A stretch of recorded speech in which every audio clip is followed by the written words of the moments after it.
لا تنسوا الإعجاب بالفيديو والاشتراك بالقناة وتفعيل زر الجرس ليصلكم كل جديد.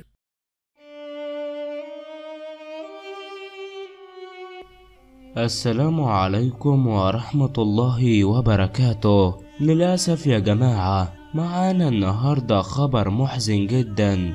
بعد حادثة سقوطه انتشر خلال الساعات الأخيرة خبر وفاة الكوميدي رضوان كبرى يستنجد بوزارة الثقافة. هل الخبر ده صحيح أم لا؟ انتشر خلال الساعات الأخيرة أخبار كتير جدا تفيد بوفاة الفنان الكوميدي رضوان الجزائري، ولكن هذه شائعات لا أساس لها من الصحة، والفنان يناشد وزارة الثقافة والفنون من أجل التكفل بوضعيته الصحية بعد حادثة سقوطه. وفي تصريح خاص به بالقناة قال جعواني إنه أجرى عملية جراحية على مستوى العمود الفقري في عيادة النجاح بعد حادثة سقوطه خلال تسجيل فيديو كليب مع جليل بالريمو وهو غير قادر على المشي في المرحلة الحالية. وأضاف ذات المتحدث أنه وبناء على تقارير الأطباء واجب إتباع برنامج تأهيلي حركي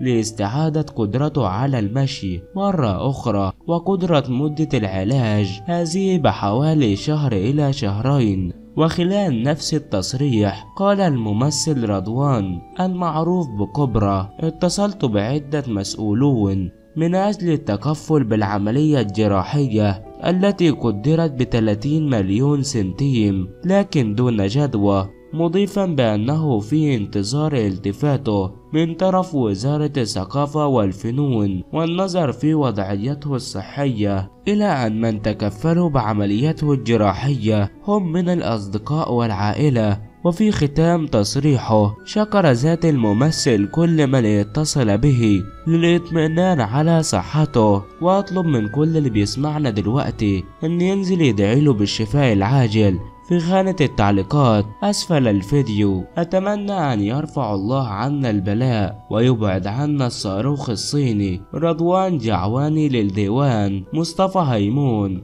قدرك عالي وما تأمنش كل شيء تسمعه عليا. أغلب الأعمال الفكاهية هذا الموسم غير مفهومة وما تضحكش.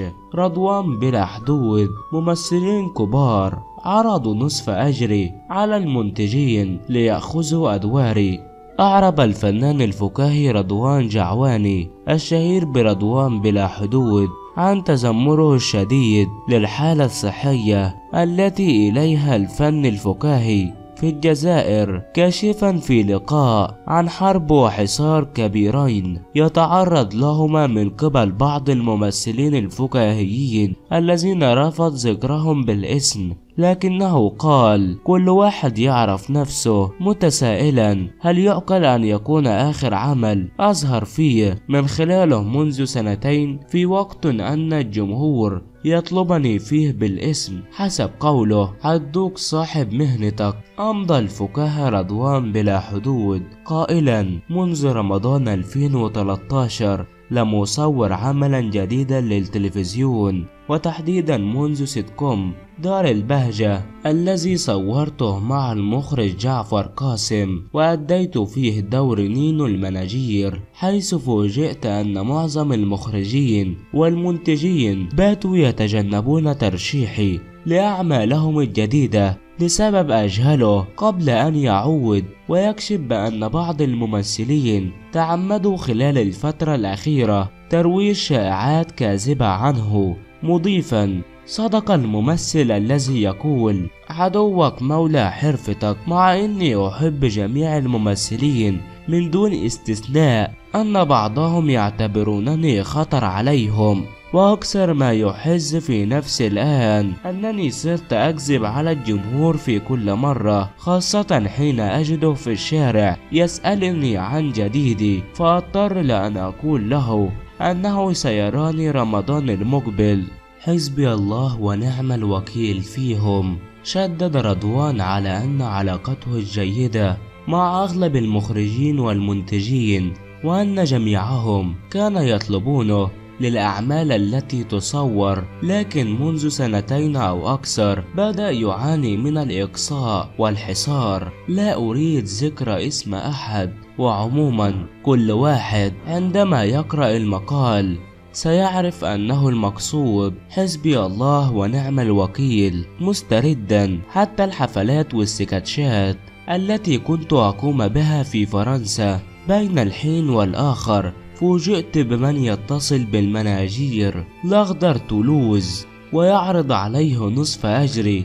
لا أجد بذلك نفسي محاصرا من كل جهة. وبلهجة وهرانية قال رضوان: حتى جعفر قاسم ضروري للإخلاط معاه، لهذا لم يطلبني السلسلة الجديدة التي صورها لقناة الشروق في تونس تحسبا لشهر رمضان مع كل من صالح وكروت وسيد أحمد أقومي. أنا في بطالة مستمرة. كشف رضوان أنه فرغ مؤخرا من تصوير فيلم DVD بعنوان كوبرا ديامو مع ثلاثي الأمجاد عبد القادر وهواري، يجسد فيه شخصية المدعو كوبرا الذي يبحث عنه لؤلؤة نادرة.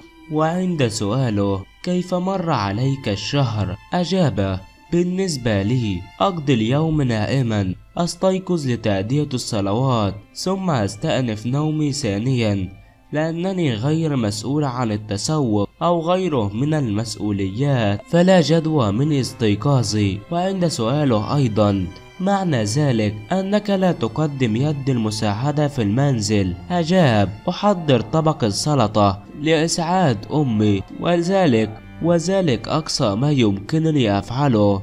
وبس كده يا جماعة نكون وصلنا إلى نهاية الفيديو. أتمنى أن يكون الفيديو نال إعجابكم، ونشوفكم الفيديو الجاي. سلام عليكم.